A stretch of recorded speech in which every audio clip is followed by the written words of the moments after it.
Good morning, my dear students. How are you all?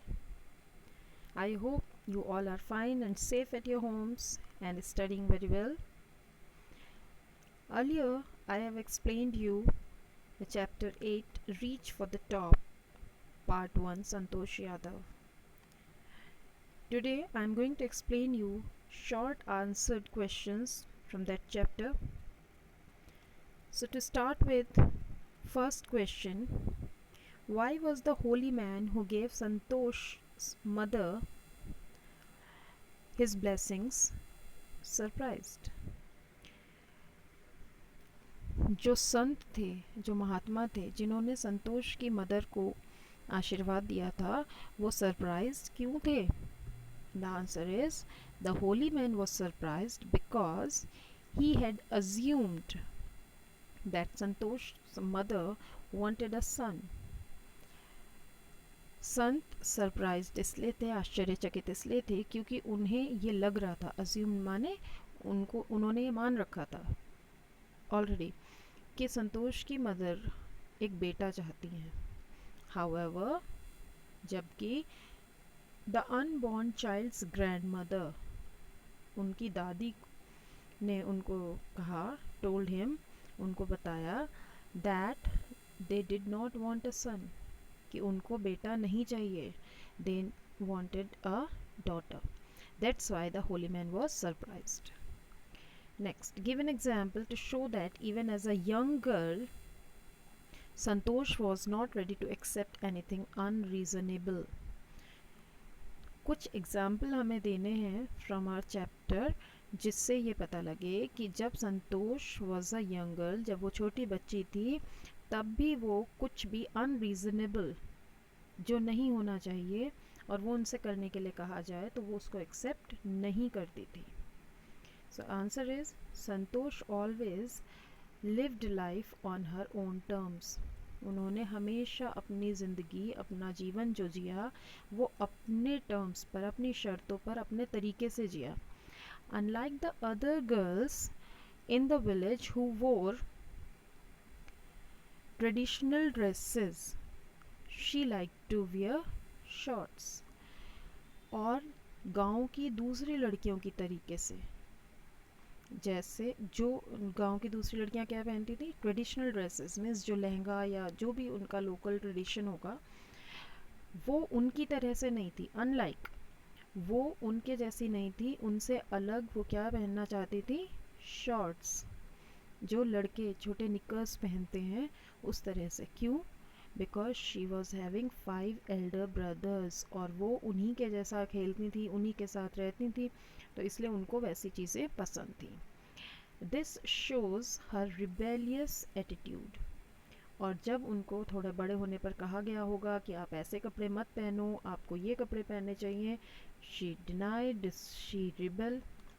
तो इन चीज़ों से, इन छोटी सी चीज़ से पता लगता है कि उनका जो नेचर था वो रिबेलियस था, या वो विद्रोही स्वभाव की थी. ऐसा नहीं था कि नॉर्मली बच्चों से कहा जाता है और वो चीज़ों को एक्सेप्ट कर लेते हैं, मान लेते हैं. Third question, why was Santosh sent to the local school? Santosh को लोकल स्कूल, जो गांव में स्कूल था, उसमें क्यों भेजा गया? Santosh was sent to the local village school due to the prevailing custom in the family. उनको गांव के स्कूल में भेजा गया क्योंकि उनके यहाँ पर यही प्रिवेलिंग कस्टम में चली आ रही परंपरा थी उनके परिवार की कि उनके घर के सभी बच्चे यहीं पर पढ़ेंगे. Number 4, when did she leave home for Delhi and why? उन्होंने दिल्ली जाने के लिए अपना घर कब छोड़ा और क्यों छोड़ा? Why? Answer, she left home for daily when she was 16. कब छोड़ा? जब वो 16 साल की थी. क्यों छोड़ा? Because she wanted to pursue higher education there. क्योंकि वो गांव के स्कूल में जितना पढ़ सकती थी वो उन्होंने पढ़ लिया था, और अब वो आगे की पढ़ाई वहाँ पर परस्यू करना चाहती थी, आगे बढ़ाना चाह रही थी, जारी रखना चाह रही थी, इसलिए वो दिल्ली चली गई when she was 16. Question number 5, Why did Santosh's parent agree to pay for her schooling in Delhi? Starting में संतोष के पेरेंट्स ने उनको खर्चा देने से मना कर दिया था, उनके स्कूल का खर्च उठाने से मना कर दिया था, लेकिन बाद में वो क्यों एग्री कर गए, क्यों मान गए कि दिल्ली में हम आपका खर्च देंगे आपके स्कूल का? What mental qualities of Santosh are brought into light by this incident? और संतोष की कौन सी मेंटल क्वालिटीज़ इस घटना से हमें पता लगती हैं? So the answer is, when Santosh's parent refused to pay for schooling in Delhi, she informed them of her plans to do a part-time job. जब उनके पेरेंट्स ने उनको मना किया कि हम आपके स्कूल का खर्च दिल्ली में नहीं देंगे, तो उसने अपने पेरेंट्स को अपनी प्लानिंग के बारे में बताया कि मैं पार्ट टाइम जॉब कर लूँगी, पढ़ाई के साथ साथ कुछ काम करूँगी, एंड पे हर स्कूल फीस, और मैं अपनी स्कूल की फ़ीस दे दूँगी.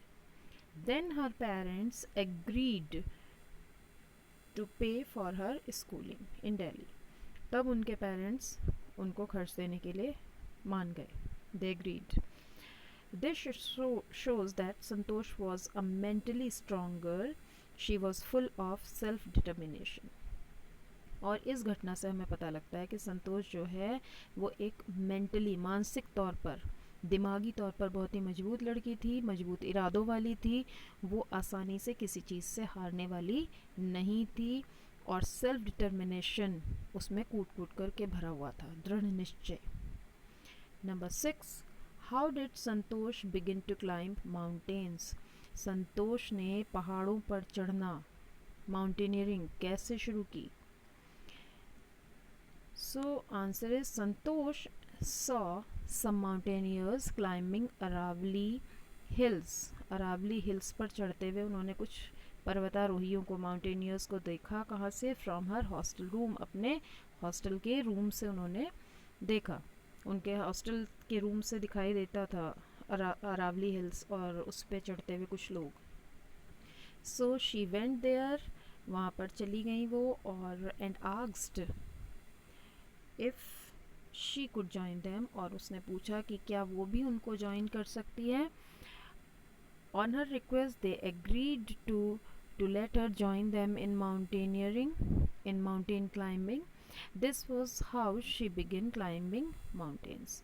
और जब उन्होंने पूछा, उन्होंने रिक्वेस्ट किया कि क्या वो भी उनको ज्वाइन कर सकती हैं, तो वो मान गए, और उन्होंने उनको आने दिया, और उनको बताया कि how to get admission in a training school, और इस तरीके से उनकी माउंटेन क्लाइंबिंग शुरू होती है. Number 7. What incidents during the Everest expedition show Santosh concern for her teammates? Everest का जो एक्सपीडिशन था, एवरेस्ट पर जब वो चढ़ी थी for the very first time, तो कौन से इंसिडेंट्स, कौन सी ऐसी घटनाएं हुई थी जिनसे संतोष का कंसर्न उनके टीममेट्स के लिए पता लगता है? जो उनके साथ में टीम मेंबर्स थे, उनके लिए उनका कंसर्न पता लग रहा है. तो answer is, during Everest expedition 2 members of her team were dying. जब वो एक्सपीडिशन पर गई थी, जब वो माउंट एवरेस्ट चढ़ रही थी, तो उनकी टीम के 2 मेंबर्स की जान खतरे में पड़ गई थी. She could not save one of them, उनमें से एक को वो नहीं बचा पाई, but she save the other, और दूसरे मेंबर को उन्होंने बचा लिया था. और उनकी जान बचाने के लिए she shared her precious oxygen with him, और उस टीम मेंबर की जान बचाने के लिए उन्होंने अपना प्रेशियस ऑक्सीजन, कीमती ऑक्सीजन क्यों कह रहे हैं? क्योंकि सिलेंडर में एक लिमिटेड क्वांटिटी होती है, तो अगर वो हम किसी और के साथ शेयर करते हैं तो हमारे लिए वो कम हो सकती है. और ऑक्सीजन बहुत प्रेशियस है, एज वी ऑल नो, कि इसके बिना हमारी जान खतरे में पड़ सकती है, हमारा सर्वाइवल ऑलमोस्ट इम्पॉसिबल है. लेकिन उन्होंने अपनी जान की परवाह न करके अपने टीम मेंबर को वो ऑक्सीजन शेयर की. So this is all for today. Will meet in next class with some more answer questions. question and answers. Till then, goodbye and take care.